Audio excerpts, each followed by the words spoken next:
नमस्कार मित्रांनो, 2025च्या खरीप हंगामात अतिवृष्टी आणि महापूर या नैसर्गिक आपत्तीने खरीपातील पिकाचे खूप मोठ्या प्रमाणात नुकसान झाले होते.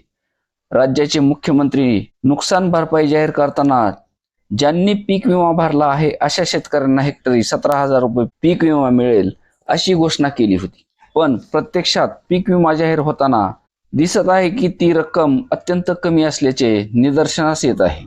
2025-26च्या खरीप हंगामात परभणी जिल्ह्यात सुमारे 5.25 लाख हेक्टर क्षेत्रावर पेरणी करण्यात आली होती. यापैकी 5.5 लाख शेतकऱ्यांनी 4.25 लाख हेक्टर क्षेत्राचा प्रधानमंत्री पीक विमा योजनेअंतर्गत विमा उतरला होता. मात्र सप्टेंबर-ऑक्टोबर महिन्यात झालेल्या अतिवृष्टीमुळे पिकाचे खूप मोठ्या प्रमाणात नुकसान झाले.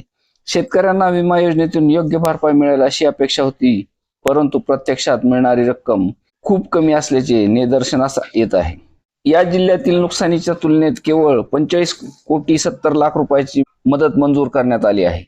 ही मदत एकूण क्षेत्र व शेतकऱ्याच्या संख्येच्या तुलनेत अत्यंत कमी असल्याची भावना व्यक्त केली जात आहे.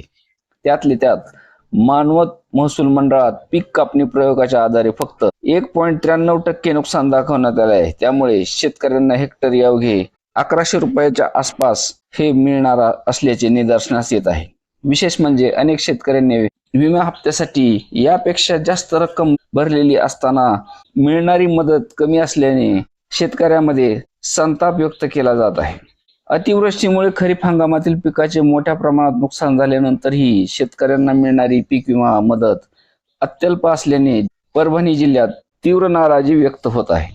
काही ठिकाणी तर हेक्टरी केवळ 1120 रुपये इतकीच मदत जाहीर झाल्याने ही मदत की थट्टा असा सवाल शेतकरी उपस्थित करत आहेत. धन्यवाद.